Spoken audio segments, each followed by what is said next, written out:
अगर मैं इस बुक को इस तरह से उठाकर रखता हूं तो इसमें पोटेंशियल एनर्जी आ चुकी है, और अगर मैं इसको छोड़ूंगा तो ये नीचे मूव करना स्टार्ट कर देगी, यानी वो potential energy Aahista Aahista kinetic energy में चेंज होना शुरू हो जाएगी। तो क्या जो पोटेंशियल एनर्जी थी वो सारी की सारी काइनेटिक एनर्जी में कन्वर्ट हो जाएगी, और क्या टोटल एनर्जी कंजर्व रहेगी? तो जी हां, इसी फिनोमेना को डिस्कस करने के लिए आज हम पढ़ने जा रहे हैं 11th class physics new book chapter number 4 work energy and power का एक बहुत ही important article number 4.8 inter conversion of potential energy and kinetic energy.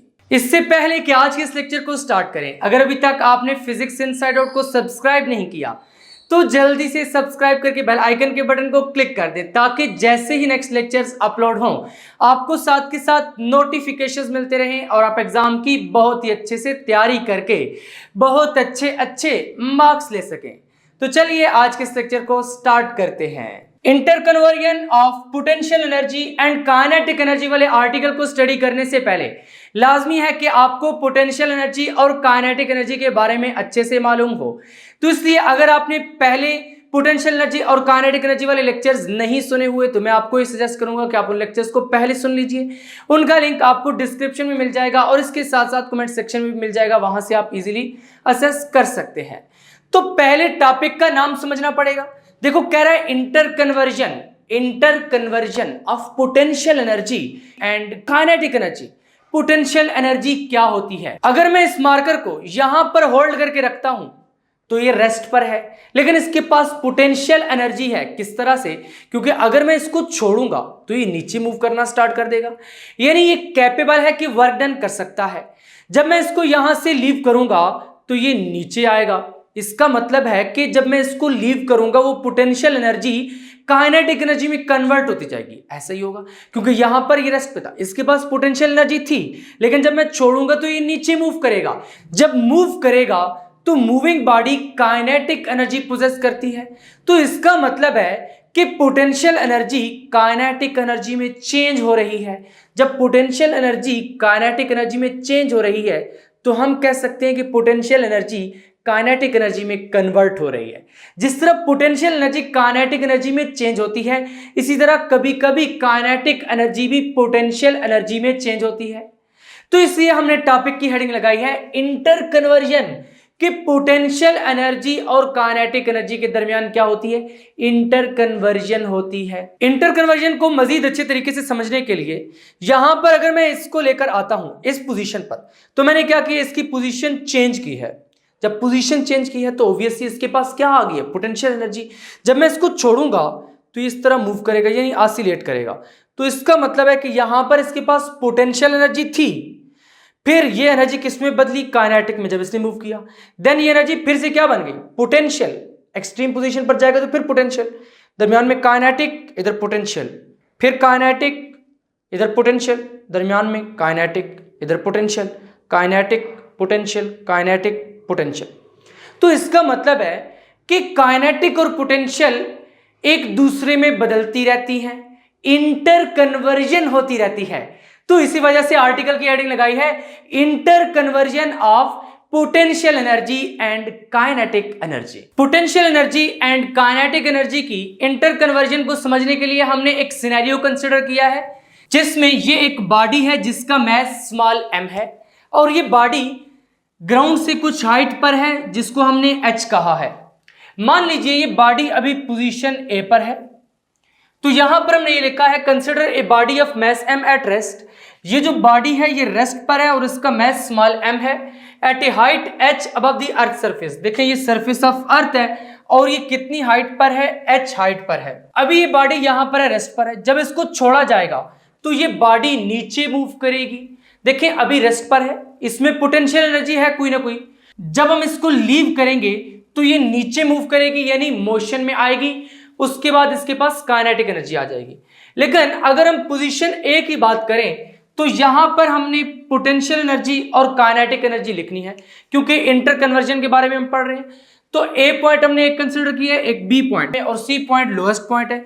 A point पर भी हम काइनेटिक और पोटेंशियल एनर्जी डिस्कस करेंगे। देन बी पॉइंट, देन जब ये लास्ट पर पहुंचती है just about to touch the surface of earth, यानी बस टच ही करने लगी होती है, तो उस वक्त इसकी पोटेंशियल एनर्जी और काइनेटिक एनर्जी कितनी होती है। इस आर्टिकल में हमने ये चीज डिस्कस करनी है। तो चलिए सबसे पहले पोजीशन ए की बात करते हैं कि पोजीशन ए पर जब ये मैस रेस्ट पर है तो उस वक्त इसके पास पोटेंशियल एनर्जी कितनी है और फिर काइनेटिक एनर्जी कितनी है। Law of conservation of energy ये कहता है कि जो टोटल एनर्जी है वो कंजर्व रहती है। तो इस आर्टिकल में हम साथ के साथ ये भी प्रूव करेंगे कि हर पॉइंट पर टोटल एनर्जी कंजर्व रहेगी, लेकिन जो काइनेटिक और पोटेंशियल है ये इंटर कन्वर्ट होती रहती हैं। तो सबसे पहले पॉइंट ए की बात करते हैं, इस पोजीशन ए की। तो हेडिंग कुछ इस तरह से लगाएंगे, potential and kinetic energy at position A. तो यहां पर फिर किस तरह से लिखेंगे, एट पोजीशन ए, यानी पोजीशन ए पर, एट पोजीशन ए पोजीशन हमने यहां पर मार्क किया, ये ए पोजीशन है, ये बी है, ये सी है। तो ए पोजीशन की पहले बात करते हैं। देखिए यहां पर पोटेंशियल एनर्जी कितनी होगी, पोटेंशियल एनर्जी सबसे पहले क्या लिखना है, पोटेंशियल एनर्जी, फिर काइनेटिक लिखेंगे। Potential energy is equal to, इसको हम इस तरह से लिखते हैं, P dot E is equal to. अब यहां पर अगर आप ऑब्जर्व करें तो पोटेंशियल एनर्जी कितनी होगी, देखें हम ये कंसीडर कर रहे हैं कि ये जो बॉडी है ये near to the surface of earth है। तो मैंने आपको पोटेंशियल एनर्जी वाले लेक्चर में बताया था कि जब body near to the surface of earth होती है तो वहां पर जो पोटेंशियल एनर्जी का रिलेशन हम यूज करते हैं दैट इज mgh। m क्या होगा, उस बॉडी का मास, g क्या है ग्रेविटेशनल एक्सेलरेशन, और h क्या है height of the body from the surface of अर्थ। और उस लेक्चर में मैंने आपको ये भी बताया था कि एक्चुअली ये वाला फार्मूला निकलकर कहां से आता है और इसका फिजिकल सेंस क्या है। तो यहां पर भी फिर वही हो जाएगा, m क्योंकि बॉडी का मास स्मॉल m है, g ग्रेविटेशनल एक्सेलरेशन होगी और हाइट कितनी है स्मॉल h। तो this will be the potential energy of the body at position A। Then kinetic energy, kinetic energy, kinetic energy इसको किस तरह से लिखेंगे, K डॉट E। अब यहां पर आप इसको पॉइंट्स की फॉर्म में भी लिख सकते हैं, बुलेट्स की फॉर्म में, मैं इस तरह पॉइंट्स की फॉर्म में लिख देता हूं। तो यहां पर काइनेटिक एनर्जी कितनी हो जाएगी, देखिए किसी भी पोजीशन पर अगर हमने काइनेटिक एनर्जी को डिस्कस करना है तो काइनेटिक एनर्जी का फार्मूला यूज करना पड़ेगा, हाफ mv², ये रिलेशन होता है। पोजीशन ए की बात कर रहे हैं तो हम कहेंगे velocity at point A which is va। अब क्योंकि यहां पर बॉडी हमने कहा है पॉइंट ए पे रेस्ट पर है, तो जब रेस्ट पर होगी तो उस केस में वेलोसिटी कितनी होगी, देखिए वेलोसिटी तो तब होगी जब बॉडी मूव करेगी। अभी बॉडी रेस्ट पर है, इसका मतलब है कि वेलोसिटी 0 है। Since body is at rest, since body is at rest, कमसो va is equal to 0। va क्या हो जाएगा, 0 हो जाएगा। तो इस केस में फिर काइनेटिक एनर्जी क्या बन जाएगी, kinetic energy is equal to half m into 0 का स्क्वायर, और this implies that kinetic energy is equal to 0। तो मालूम ये हुआ कि पोजीशन ए पर, ये वाली जो पोजीशन है, इस वक्त बॉडी के पास पोटेंशियल एनर्जी तो होगी बट काइनेटिक एनर्जी 0 होगी, क्योंकि kinetic energy just moving body की होती है। जब ये बॉडी यहाँ पे रेस्ट पर है, मूव नहीं कर रही, इसके पास पोटेंशियल एनर्जी तो है लेकिन काइनेटिक एनर्जी क्या होगी, वो 0 होगी। पोटेंशियल एनर्जी क्यों है, क्योंकि यहाँ से जब इसको लीव करेंगे तो ये मूव करना स्टार्ट करेगी, यानी ये कैपेबल है वर्क डन करने के, तो लिहाजा यहाँ पर इसके पास पोटेंशियल एनर्जी होगी क्योंकि ग्राउंड से कुछ हाइट पर है। यहां पर पोटेंशियल और काइनेटिक एनर्जी डिस्कस करने के बाद बात आती है कि टोटल एनर्जी कितनी है पोजीशन ए पर। देखिए टोटल एनर्जी फाइंड करने के लिए हम क्या करते हैं, काइनेटिक और पोटेंशियल दोनों को ऐड कर देंगे। तो यहां पर फिर हेडिंग क्या लगाएंगे, total energy at position A, total energy at position A, at position A. साथ के साथ नोट्स बनाते रहे, बिल्कुल आपने इसी तरह हेडिंग्स की फॉर्म में नोट्स बनाने हैं। तो total energy at position A is, किस तरह से लिखेंगे, total energy at position A is कितनी हो जाएगी, ई ए इज इक्वल टू, उसको हम ई ए कह देते हैं, potential energy plus kinetic energy हो जाएगी। तो ई ए यानी total energy at position A, potential energy यहां पर कितनी आ रही थी, mgh, तो इसको लिख दीजिए mgh, प्लस काइनेटिक एनर्जी कितनी है, दिस इज 0, तो यहां पर 0 लिख दीजिए। यहां से फिर this implies that E A is equal to mgh, तो इसको आप इक्वेशन ए कह दीजिए। देखिए क्योंकि हमने टोटल एनर्जी पॉइंट ए पर भी निकालनी है, बी पर भी, सी पर भी, इसलिए इन इक्वेशंस को हम ए बी सी कह देंगे, टोटल एनर्जी वाली इक्वेशंस को। और आगे चलकर जो बाकी इक्वेशंस आएंगी उनको 1 2 से नंबरिंग कर लेंगे। इक्वेशन की नंबरिंग आप किसी तरीके से भी कर सकते हैं, 1 2 से भी कर सकते हैं, ए बी सी से भी कर सकते हैं, ये आपकी मर्जी है कि आप किस तरह इसको करेंगे। तो यहां पर पोजीशन ए पर तो हमने एनर्जी डिस्कस कर ली है। अब देखें, जब पोजीशन ए से इसको लीव करेंगे तो ये मूव करना स्टार्ट करेगा under the action of gravity, यानी फ्री फॉल करेगा, मोशन अंडर ग्रेविटी यहां पर होगा। जब मोशन अंडर ग्रेविटी होगा तो मान लीजिए कि मूव करके ये पॉइंट बी तक पहुंचता है और पॉइंट बी पर फिर हम इसकी पोटेंशियल और काइनेटिक एनर्जी नोट करते हैं। तो यहां तक आप नोट कर लें इसको अच्छे तरीके से। उसके बाद आगे बढ़ते हैं, potential and kinetic energy at position B. यहां पर अब हमने यही सेंटेंस लिख दिया, when the body is released, जब इस बॉडी को रिलीज करेंगे तो क्या होगा, it falls freely under gravity, ये फ्रीली फॉल करेगी under the action of gravity, यानी जो ग्रेविटेशनल फोर्स है, क्योंकि वो इसको पुल कर रही है, अर्थ इसको अपनी तरफ पुल कर रही है, तो ये नीचे की तरफ आएगी। जैसे ही इसको छोड़ेंगे तो इस मोशन के दरमियान क्या होगा, देखें यहां से ये हाइट h डिक्रीज करेगी। जब हाइट डिक्रीज करेगी पोटेंशियल एनर्जी क्या होती है, mgh, h कम होगा तो पोटेंशियल एनर्जी क्या हो जाएगी, कम हो जाएगी और काइनेटिक एनर्जी बढ़ना शुरू हो जाएगी। वही जो पोटेंशियल एनर्जी में कमी आई है वो कमी काइनेटिक एनर्जी में बढ़ने का सबब बनेगी, यानी पोटेंशियल एनर्जी कम होगी तो काइनेटिक एनर्जी बढ़ेगी। इसी को कहते हैं inter conversion of potential and kinetic. नीचे आएगी, हाइट डिक्रीज होगी, पोटेंशियल एनर्जी क्या होगी, कम होगी। पोटेंशियल एनर्जी कम होगी तो काइनेटिक एनर्जी बढ़ेगी, ये तेजी से मूव करना स्टार्ट करेगी। तो यहां पर अब पोजीशन बी पर हमने डिस्कस करना है, तो हेडिंग क्या लगाइए, potential and kinetic energy at position B, कि पोजीशन बी पर इस बॉडी के पास किस तरह की पोटेंशियल एनर्जी होगी और किस तरह की काइनेटिक एनर्जी होगी। तो यहां पर यही लिखा है कि जब इस बॉडी को रिलीज करेंगे, बॉडी को रिलीज करेंगे ये नीचे की तरफ आएगी, यानी पोजीशन ए से ये मूव करेगी नीचे की तरफ। और मान लीजिए हम पोजीशन बी पर इसको डिस्कस करने जा रहे हैं, तो इसने कितना डिस्टेंस कवर किया है पोजीशन बी तक, ऑब्वियसली x हाइट ये नीचे आई है, ओरिजिनल हाइट जो टोटल थी दैट वाज h, और जब पोजीशन बी पर आएगी तो इसकी हाइट अर्थ से कितनी रह जाएगी, सरफेस ऑफ अर्थ से कितनी रह जाएगी, देखिए टोटल h थी, जब ये नीचे आएगी बॉडी तो h में से x निकल जाएगा, बाकी इतनी हाइट बचेगी, that would B h minus x, remaining height from the ground. और वो कितनी लिखी है हमने, h माइनस एक्स, कि इस h में से ये वाला x निकाल दो तो जो बाकी बच जाएगा, क्योंकि बॉडी पोजीशन बी पर आ गई तो बाकी यही बच जाएगा। तो यहां पर फिर देयरफॉर अगर ऐसा होगा तो फिर पोटेंशियल एनर्जी कितनी आएगी, potential energy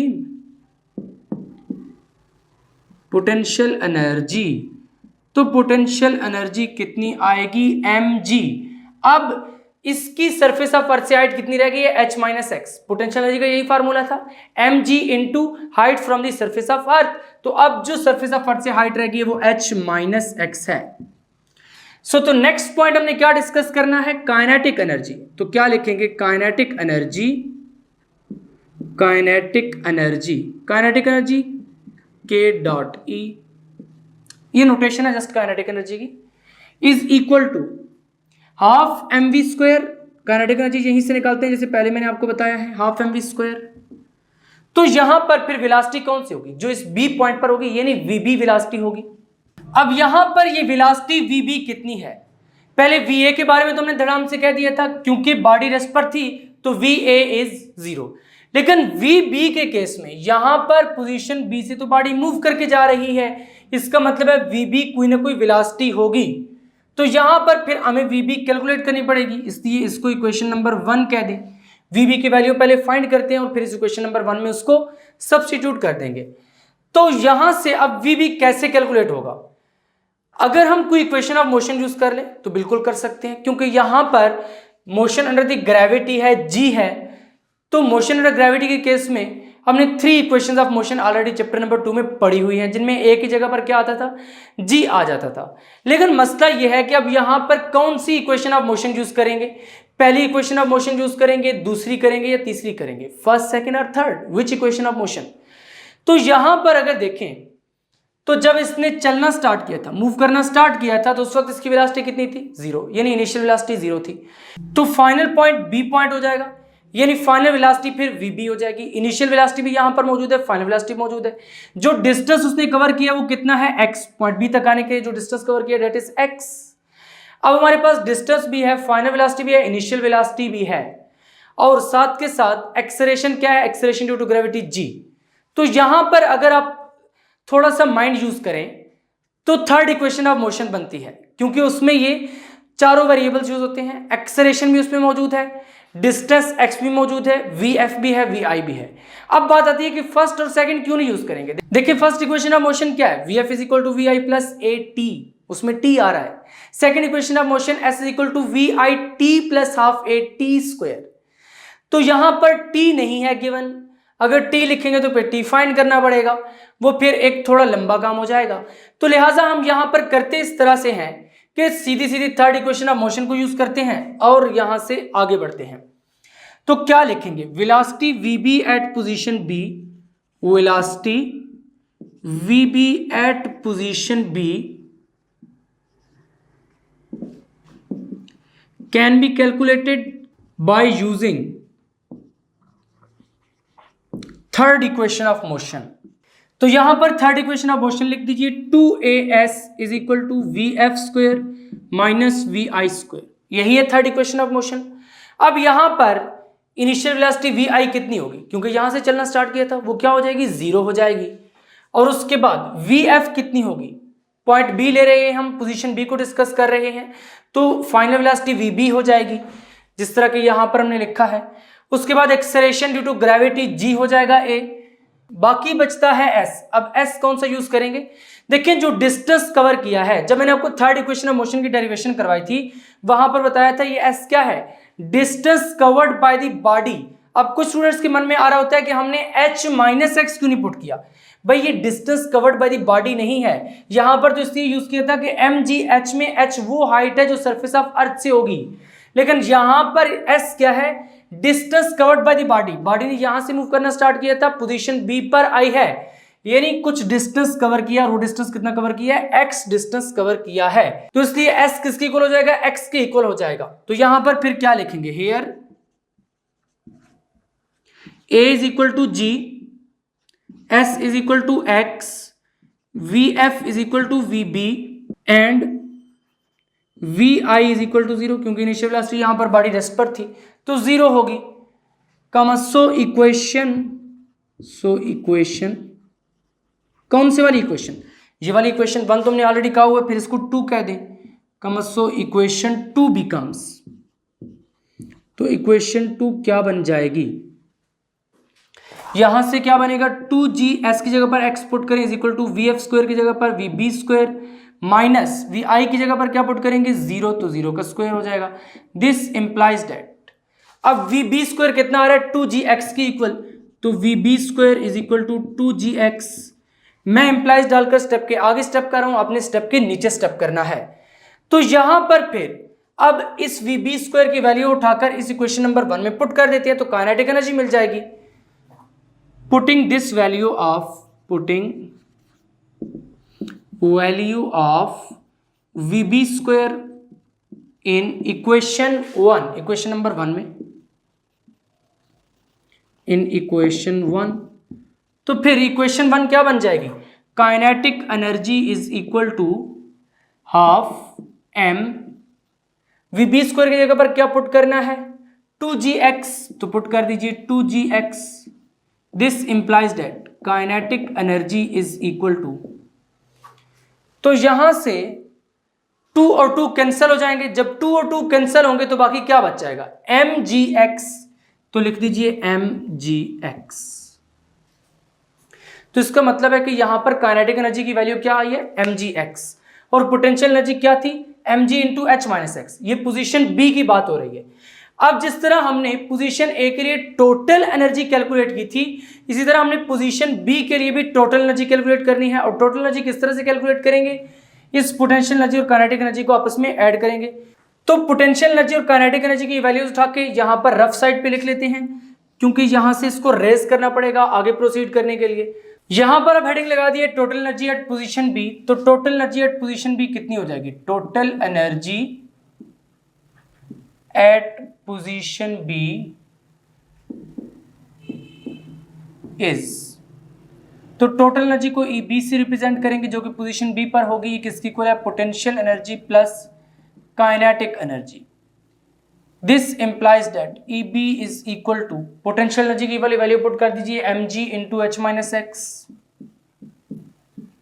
plus kinetic energy की वैल्यू पुट कीजिए डेट इज mgx।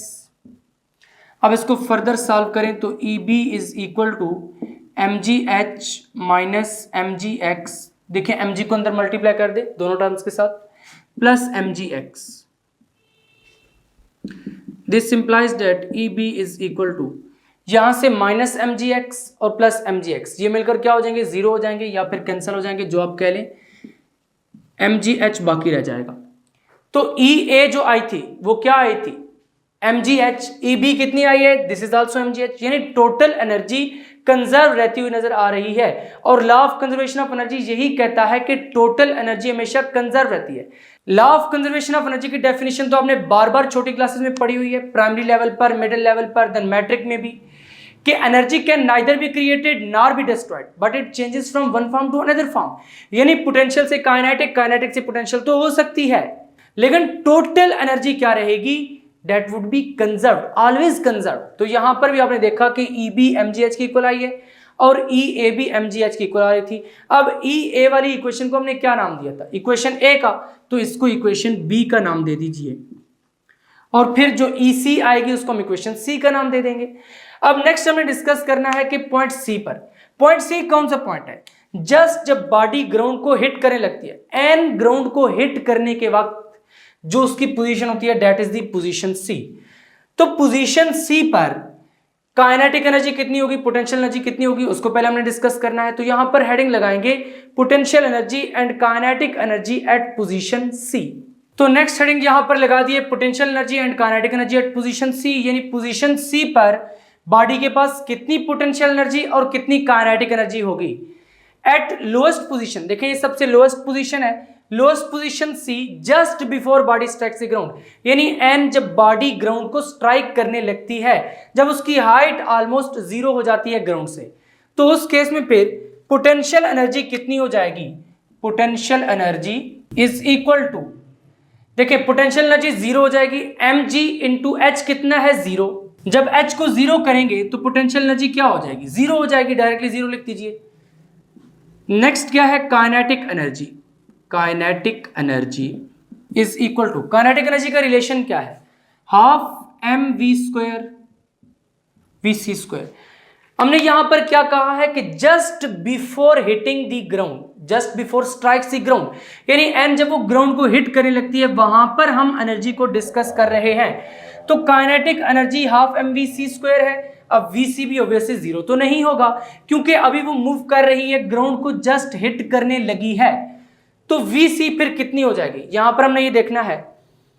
तो इस vc को कैलकुलेट करने के लिए अगेन से वही प्रोसीजर दोहराएंगे जो कि हमने vb को कैलकुलेट करने के लिए यूज किया था। तो इसको फिर आप इक्वेशन नंबर 3 कह दीजिए क्योंकि 1 और 2 तो हो चुकी हैं। Velocity vc at position C can be calculated by using, तो फिर से कौन सी इक्वेशन यूज करेंगे? थर्ड इक्वेशन ऑफ मोशन, जैसे पहले यूज की है, by using third equation of motion, क्योंकि टाइम फिर से हमारे पास नहीं है। तो थर्ड इक्वेशन ऑफ मोशन को यूज करते हुए ही कैलकुलेट करेंगे। थर्ड इक्वेशन ऑफ मोशन क्या कहती है? 2as is equal to vf square minus vi square. तो यहां पर भी एक्सेलरेशन क्या होगी? Acceleration due to gravity, body नीचे मूव कर रही है, फ्री फॉल में है। तो here a is equal to g, a is equal to g comma s किस इक्वल होगा? देखिए अब उसने कितना डिस्टेंस कवर किया, शुरू कहां से किया था? यहां से स्टार्ट किया था, यहां से मूव करते करते C तक पहुंचे, यहां पर पहुंची थी तब भी हमने कहा था शुरू यहां से किया है। देखिए शुरू वाला पॉइंट तो एक ही है, यहां से इसने स्टार्ट किया था। जब यहां से स्टार्ट किया था तो यहां से यहां तक अब इसने डिस्टेंस कितना कवर किया है? दैट इज दी h, यानी h डिस्टेंस मूव किया है यहां तक इसने। तो S किसके इक्वल हो जाएगा, H की इक्वल हो जाएगा। VF इज इक्वल टू, देखिए पॉइंट सी पर ले रहे हैं, पॉइंट सी फाइनल पॉइंट है, स्टार्टिंग पॉइंट ये वाला था और पॉइंट सी फाइनल पॉइंट है, फाइनल पॉइंट VC है, तो VF कितनी हो जाएगी, VC, जिस तरह के हमने यहां पर भी लिखा हुआ है, and VI is equal to, यहां पर बॉडी क्या थी, रेस्ट पर थी, तो VI क्या हो जाएगा, 0 हो जाएगा।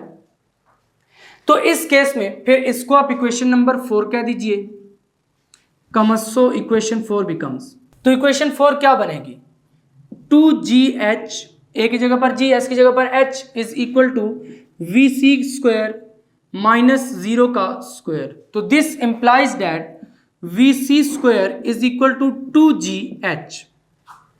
अब इस VC स्क्वायर की वैल्यू उठाकर इक्वेशन नंबर 3 में पुट कर दीजिए, putting value of VC square, putting value of VC square in equation 3, in equation 3, तो इक्वेशन नंबर 3 में पुट कर दीजिए, क्या निकल कर आएगा, kinetic energy is equal to half m, VC square है तो VC स्क्वायर की जगह पर क्या पुट करना है, 2GH, तो 2GH पुट कर दीजिए, अगेन से ये वाला 2 और ये वाला 2 कैंसिल हो जाएगा और बाकी क्या निकल कर आएगा, this implies that kinetic energy is equal to mgh। तो यहां पर पोटेंशियल एनर्जी क्या है, 0, काइनेटिक एनर्जी क्या है, mgh। अगर यहां पर आप थोड़ा सा माइंड यूज करें तो यहां पर पोटेंशियल एनर्जी कितनी थी, mgh, यहां पर काइनेटिक एनर्जी कितनी है, mgh। इसका मतलब है कि यहां पर जो पोटेंशियल एनर्जी थी वो ग्राउंड के करीब सारी की सारी काइनेटिक एनर्जी में कन्वर्ट हो चुकी है। तो क्या हेडिंग लगाई थी, inter conversion of potential energy and kinetic energy. जब हाइट h पर था, A पर पोटेंशियल एनर्जी mgh थी, पॉइंट C पर काइनेटिक एनर्जी mgh है, तो इसका मतलब है कि एनर्जी कन्वर्ट हुई है, एनर्जी ने अपनी फॉर्म चेंज की है पोटेंशियल से काइनेटिक में। देखिए यहां पर काइनेटिक एनर्जी कितनी थी, 0 थी पॉइंट A पर, लेकिन यहां पर पोटेंशियल एनर्जी 0 है, तो जो वैल्यू यहां पर काइनेटिक की थी वो यहां पे पोटेंशियल की है, जो यहां पर पोटेंशियल की थी वो यहां पर काइनेटिक की है। Interconversion of potential energy and kinetic energy, potential से काइनेटिक, काइनेटिक से पोटेंशियल। तो यहां पर आपको मीनिंग समझ आया कि इंटरकन्वर्जन का क्या मतलब है। यहां पर पोटेंशियल एनर्जी mgh थी, यहां पर काइनेटिक एनर्जी mgh है, यहां पर काइनेटिक एनर्जी 0 थी, यहां पर पोटेंशियल एनर्जी 0 है, यानी फॉर्म्स बदल गई हैं। यहां पर अब यही सेंटेंस लिख दिया है, दस एट पोजीशन C, कि जो पोजीशन C है उस पर जो काइनेटिक एनर्जी की वैल्यू है mgh, वो actually original value of potential energy की इक्वल है, क्योंकि यहां पर जो पोटेंशियल एनर्जी आ रही थी वो कितनी थी, mgh। यहां पर लिख भी देते हैं साथ के साथ, यहां पर पोटेंशियल एनर्जी कितनी आ रही थी पॉइंट A पर, देखिए potential energy is equal to mgh, और काइनेटिक एनर्जी कितनी आ रही थी, डेट वाज 0।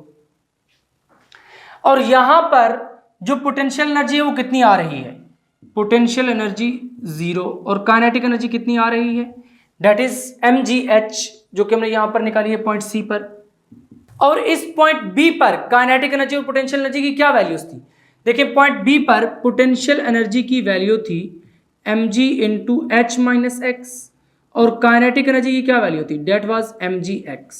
तो यहां से फिर हमने यही लिखा है कि पोजीशन C पर, ये पोजीशन C है, इस पे जो काइनेटिक एनर्जी है वो किसकी इक्वल हो गई है, जो पोटेंशियल एनर्जी थी ओरिजिनल बॉडी की। तो यहां पर हमने यही लिखा है कि original value of the potential energy of the body.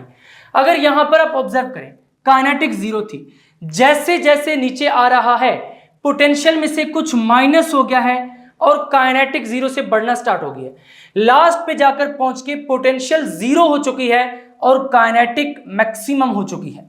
बिल्कुल इसी तरह है, तो इसी चीज को हम कहते हैं inter conversion of potential energy and kinetic energy. अब हमने फाइंड करनी है total energy at position C, क्योंकि काइनेटिक और पोटेंशियल तो हमने कैलकुलेट कर ली है। अब इनका सम करते हैं, पहले इनको रफ साइड पर लिख भी लेते हैं यहां पर फिर हेडिंग लगाते हैं total energy at position C। ये आपने साथ नीट एंड क्लीन बिल्कुल इस तरह लिखते जाना है, जैसे हमने पॉइंट A पर कैलकुलेट की थी वो पॉइंट A पर लिख देनी है, जो पॉइंट B पर की थी उनको पॉइंट P पर, और जो पॉइंट C पर की थी उनको पॉइंट C पर ही लिख देना है। तो यहां पर भी अब total energy at point C is, total energy at point C is, point C पर टोटल एनर्जी कितनी होगी, E C is equal to potential energy plus kinetic energy. तो E C is equal to, this implies that E C is equal to potential energy कितनी थी 0 और kinetic energy mgh, तो 0 plus mgh। This implies that E C is equal to mgh। इसको आप equation सी का नाम दे दीजिए। अभी अगर आपको याद हो तो हमने इक्वेशन ए निकाली है, बी निकाली है, सी निकाली है।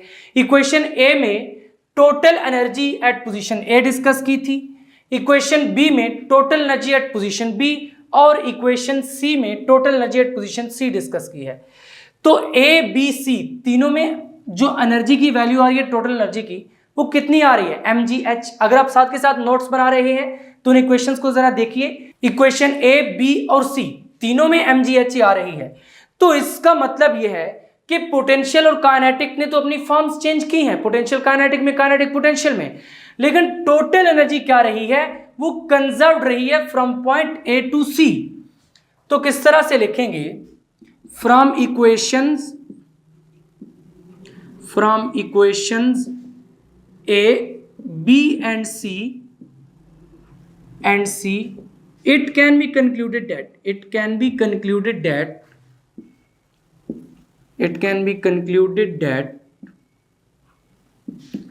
the total energy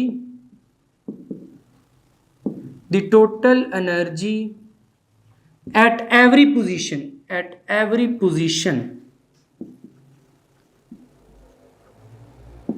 from A to C, यानी A से लेकर C तक, इसमें जितनी भी पोजीशंस है, हमने जस्ट बी कंसीडर किए, बी हो, सी हो, डी हो, बहुत सारी पोजीशन भी अगर कंसीडर कर ले, सब करिए, टोटल एनर्जी mgh ही रहेगी। तो यहां पर फिर total energy at every position from A to C is conserved या फिर रिमेन्स कांस्टेंट, दोनों लिख सकते हैं, इज कंजर्व्ड। तो आपको समझ आ चुका, क्योंकि इक्वेशंस ए बी सी, ये जो तीनों इक्वेशंस थी, इनसे हम कंक्लूड कर सकते हैं कि तीनों केसेस में mgh ही टोटल एनर्जी आ रही थी, that the total energy at every position from A to C is conserved। तो यहां पर फिर आपको समझ आ चुका कि पोटेंशियल और काइनेटिक किस तरह से इंटरकन्वर्ट होती हैं और टोटल एनर्जी किस तरह से कंजर्व रहती है। यही इस आर्टिकल का मेन मकसद था कि आपको समझ आए किस तरह से जब आप नीचे चलते हैं तो पोटेंशियल कम होती है, काइनेटिक बढ़ती है और लास्ट पे आके पोटेंशियल जीरो हो जाती है। अब इसी सारी डिस्कशन को थोड़ा समराइज करते हैं एक हेडिंग के नीचे, explanation of conversion of energy, यानी एनर्जी कन्वर्जन का जो सारा प्रोसेस हुआ है, क्योंकि आपकी बुक में भी एक पैराग्राफ लिखा गया है जिसमें इस सारी चीज को समराइज किया गया है, तो इसको फिर समराइज करके लिखते हैं थोड़ा सा। यहां पर अब हेडिंग लगा दी है एक्सप्लेनेशन ऑफ एनर्जी कन्वर्जन, कि बॉडी ने यहां से यहां तक मूव किया है under the action of gravity, तो किस किस तरह से एनर्जी कन्वर्ट हुई है पोटेंशियल से काइनेटिक में। तो सबसे पहले हमने ये लिख दिया एज द बॉडी फॉल, जैसे जैसे बॉडी फॉल करती है ग्रेविटी एक्सरेट्स इट डाउनवर्ड, यानी फोर्स ऑफ ग्रेविटी इसको नीचे लेकर आएगी, इसको एक्सरेट करेगी किधर, नीचे की तरफ, क्योंकि फोर्स है तो न्यूटन सेकंड लॉ यही कहता है जब भी फोर्स एक्ट करेगी तो एक्सरेशन प्रोड्यूस होगी, यानी वो जो फोर्स ऑफ ग्रेविटी है वो इसको नीचे की तरफ क्या करेगी, एक्सरेट करवाएगी। ये लाइन यही शो कर रही है ब्लू वाली कि नीचे की तरफ एक्सरेट कर रही है। तो जैसे जैसे ये नीचे की तरफ आएगी, देखिए एक्सेलरेशन तो कांस्टेंट है, एक्सेलरेशन कांस्टेंट होने का क्या मतलब है कि वेलोसिटी लीनियरली इंक्रीज कर रही है, इसका मतलब है जैसे जैसे नीचे आएगी ये वाली बॉडी तो इसकी वेलोसिटी इंक्रीज करेगी, जब वेलोसिटी इंक्रीज करेगी तो इसका मतलब है कि काइनेटिक एनर्जी इंक्रीज कर रही है, पहले जीरो फिर mgh फिर mgh इंक्रीज किए जा रही है काइनेटिक एनर्जी। तो हमने यहाँ पर ये लिखा है the velocity of the body increases, क्योंकि वेलोसिटी इंक्रीज करेगी लिहाजा विच इंक्रीजेस काइनेटिक एनर्जी, जो उसकी काइनेटिक एनर्जी को क्या करेगी, इंक्रीज करेगी। एट द सेम टाइम देखिए काइनेटिक तो इंक्रीज हो रही है, दूसरी तरफ ये भी तो देखें जैसे जैसे बॉडी नीचे आ रही है जो पोटेंशियल एनर्जी है वो कम हो रही है, क्योंकि हाइट कम हो रही है, जब h कम होगा तो mgh सारे का सारा कम हो जाएगा, यानी पोटेंशियल एनर्जी कम हो जाएगी। तो यहां पर हमने ये लिखा है at the same time the height of the body decreases, कि बॉडी की जो हाइट है फ्रॉम द सरफेस ऑफ अर्थ वो डिक्रीज करेगी, जिसकी वजह से उसकी पोटेंशियल एनर्जी क्या करेगी, डिक्रीज करेगी। तो यहां पर देखिए पोटेंशियल एनर्जी mgh, यहां पर आया कुछ माइनस, यहां पर पूरी जीरो। इसका मतलब है जैसे जैसे हाइट डिक्रीज कर रही है, पोटेंशियल एनर्जी क्या कर रही है, डिक्रीज कर रही है, रिड्यूस हो रही है। तो इस वजह से जो डिक्रीज इन पोटेंशियल एनर्जी है वो किसके इक्वल है, इंक्रीज इन काइनेटिक एनर्जी के। Kinetic energy zero, mgx mgh increase कर रही है, काइनेटिक एनर्जी इंक्रीज कर रही है। पोटेंशियल एनर्जी यहां पर है, यहां पर कम हुई, यहां पर जीरो हो गई, पोटेंशियल एनर्जी डिक्रीज कर रही है। तो जो पोटेंशियल एनर्जी में डिक्रीज आया है वही काइनेटिक एनर्जी में इंक्रीज आया है। यही एनर्जी एक फॉर्म से दूसरी फॉर्म में धीरे धीरे चली गई है। पहले पोटेंशियल थी, वो धीरे धीरे काइनेटिक में कन्वर्ट होती गई है और यहां पे आके मैक्सिमम काइनेटिक हो चुकी है। तो यहां से हम फिर ये कह सकते हैं कि लॉस ऑफ पोटेंशियल एनर्जी हुआ है और गेन इन काइनेटिक एनर्जी हुआ है। अब हमने यही डिस्कस करना है कि जो लॉस इन पोटेंशियल एनर्जी है और गेन इन काइनेटिक एनर्जी है उनके दरमियान रिलेशन क्या है। देखिए जितना लॉस हुआ है पोटेंशियल एनर्जी में उतना ही गेन हुआ है काइनेटिक एनर्जी में। तो हम ये कह सकते हैं कि loss in potential energy is equal to gain in kinetic energy. जितनी पोटेंशियल एनर्जी डिक्रीज हुई है इतनी ही काइनेटिक एनर्जी इंक्रीज हुई है। यहां पर अब यही हेडिंग लगा दिए, relation between loss of potential energy and gain in kinetic energy. क्योंकि जैसे जैसे बॉडी नीचे आ रही है तो पोटेंशियल एनर्जी में क्या हो रहा है, लॉस हो रहा है, और काइनेटिक एनर्जी गेन हो रही है।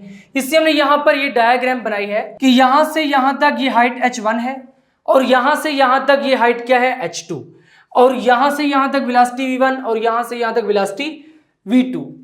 तो लिखा है if v1 and v2 are the velocities of the body at heights h1 and h2 respectively. अगर v1 वेलोसिटी हो हाइट h1 पर और v2 वेलोसिटी हो हाइट h2 पर। क्योंकि देखिए हाइट भी चेंज हो रही है, हाइट क्या हो रही है, कम हो रही है, वेलोसिटी क्या हो रही है, बढ़ रही है। पहले वेलोसिटी v1 थी अब v2 हो गई है, हाइट कम हुई है, पहले h1 थी अब कम होकर कितनी हो गई है, h2 हो गई है। जब हाइट कम हुई है तो लॉस इन पोटेंशियल एनर्जी होगा, वेलोसिटी बढ़ी है तो गेन इन काइनेटिक एनर्जी होगा। देखिए पोटेंशियल एनर्जी को किस तरह से लिखते हैं, mgh से लिखते हैं। तो mg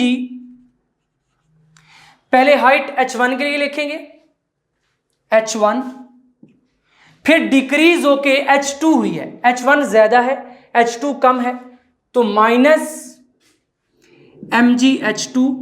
ये एक्सप्रेशन बताएगा कि कितना लॉस हुआ है पोटेंशियल एनर्जी में। पहले हाइट h1 थी, कम हो गई, कितनी रह गई है, h2 हुई है, यानी पोटेंशियल एनर्जी कम हुई है।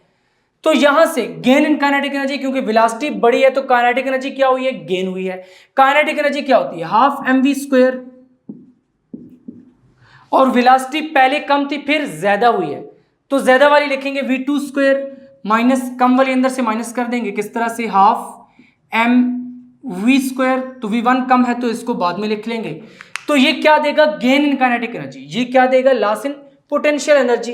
तो यहां पर आप इंप्लाइज भी लिख दीजिए। तो दिस इंप्लाइज दैट mg को कॉमन ले लें, mg into h1 minus h2 is equal to half m into v2² minus v1²।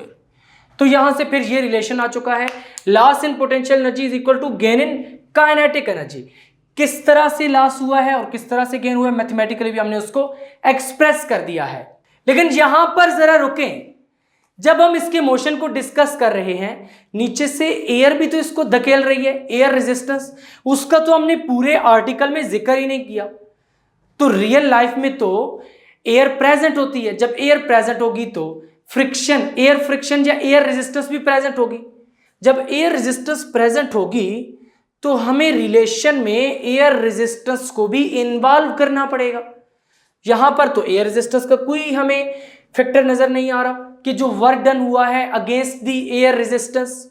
देखिए जब पोटेंशियल एनर्जी इसकी कम हुई है तो पोटेंशियल एनर्जी का कुछ portion work done against air resistance या work done against friction force भी तो यूज हुआ है, क्योंकि एयर रेजिस्टेंस प्रेजेंट थी। पोटेंशियल एनर्जी यूज हुई है कुछ एयर रेजिस्टेंस को ओवरकम करने में भी, ऐसे तो ब्लॉक नीचे नहीं आ गया। तो इसका मतलब है कुछ पोटेंशियल एनर्जी एयर रेजिस्टेंस में चली गई और बाकी पोटेंशियल एनर्जी काइनेटिक एनर्जी में कन्वर्ट हुई है।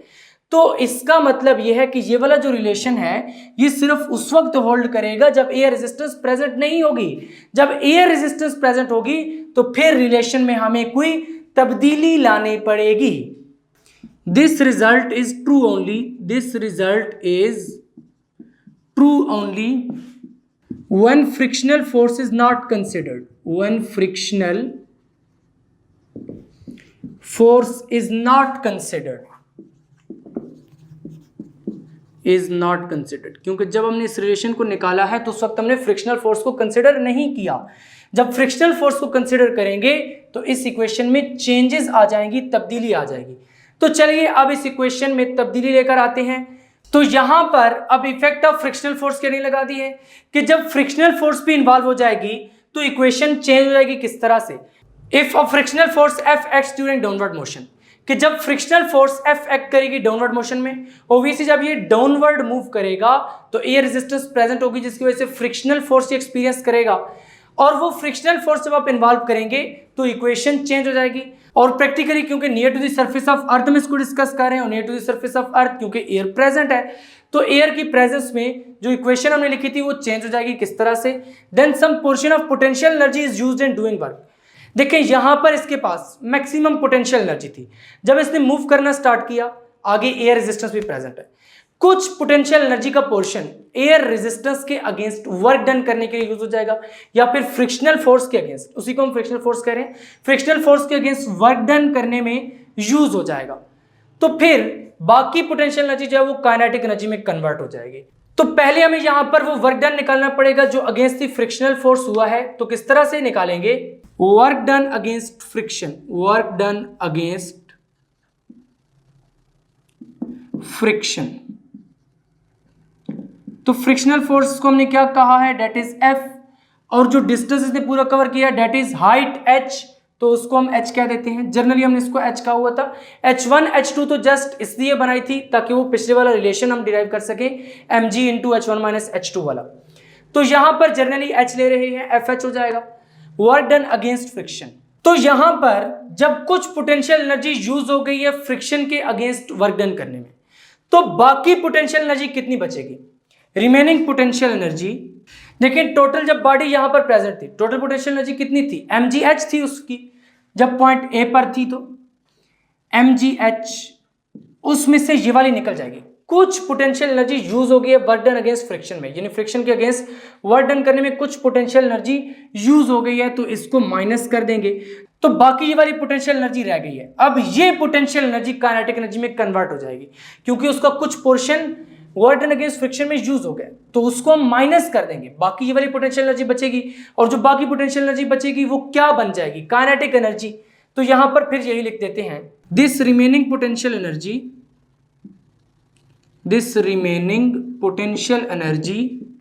is converted into kinetic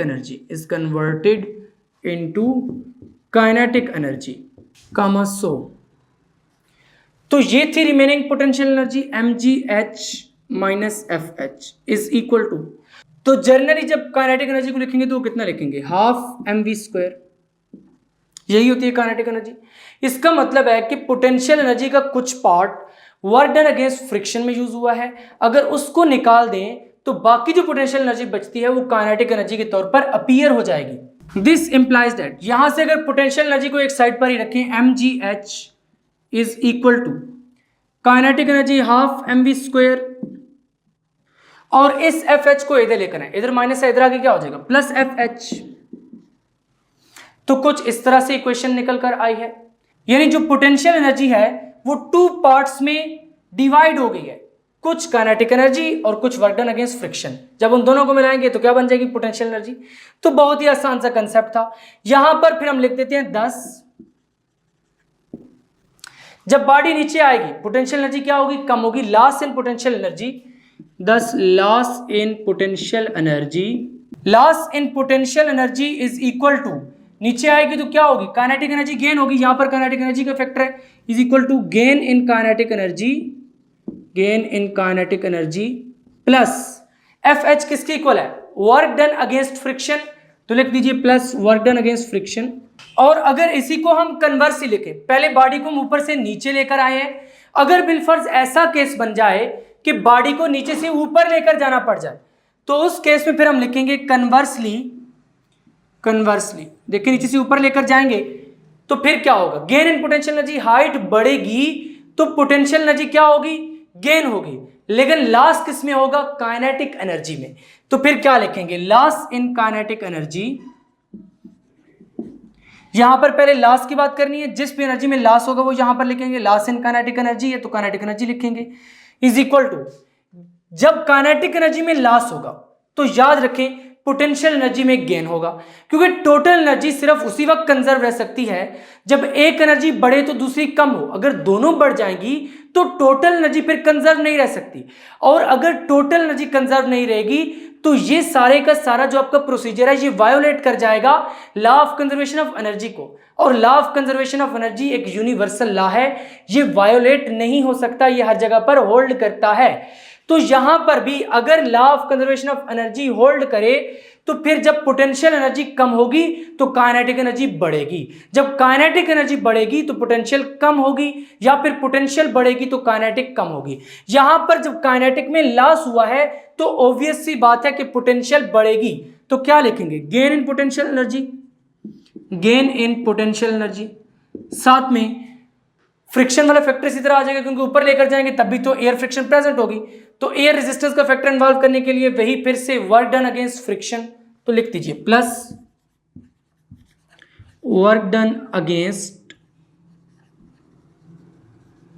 friction. तो यहां पर ये दोनों केसेस आपको समझ आ चुके हैं कि लॉस इन पोटेंशियल एनर्जी होगा तो गेन इन काइनेटिक एनर्जी होगा, लॉस इन काइनेटिक एनर्जी होगा तो गेन इन पोटेंशियल एनर्जी होगा, और अगर फ्रिक्शनल फोर्स भी प्रेजेंट होगी तो फिर साथ ये फैक्टर भी आएगा वर्क डन अगेंस्ट फ्रिक्शन। अगर गेन वाली साइड पर इसको लिखेंगे तो ये ऐड होगा, लॉस वाली साइड पर लिखेंगे तो ये सबट्रैक्ट होगा। तो इस तरह से आपने इस सारे आर्टिकल को बहुत ही अच्छे तरीके से समझकर प्रिपेयर करना है। जब आपको ये आर्टिकल अच्छे तरीके से समझ आ जाएगा तो फिर यहां पर जस्ट थोड़ी थोड़ी मैथ है और कुछ वर्डिंग है इंग्लिश की, इसमें क्या ही मुश्किल है। सारे का सारा आर्टिकल बहुत ही आसान था आज का। उम्मीद है कि आपको ये आर्टिकल बहुत ही अच्छे तरीके से समझ आ चुका होगा, और अगर वाकई समझ आ गया है तो कमेंट करके बताएं कि आपको समझ आ चुका है। यहां पर chapter number 4 work, energy and power की थ्योरी कंप्लीट होती है। अब हम नेक्स्ट लेक्चर में स्टार्ट करेंगे मल्टीपल चॉइस क्वेश्चंस, एमसीक्यूज को सॉल्व करेंगे। तो अगर अभी तक आपने फिजिक्स इनसाइड आउट को सब्सक्राइब नहीं किया तो जल्दी से सब्सक्राइब करके बेल आइकन के बटन को क्लिक कर दें, ताकि जैसे ही नेक्स्ट लेक्चर्स अपलोड हों आपको साथ के साथ नोटिफिकेशंस मिलते रहें और आप एग्जाम की बहुत ही अच्छे से तैयारी करके बहुत अच्छे मार्क्स ले सकें। मिलेंगे नेक्स्ट लेक्चर में, तब तक के लिए अल्लाह हाफिज।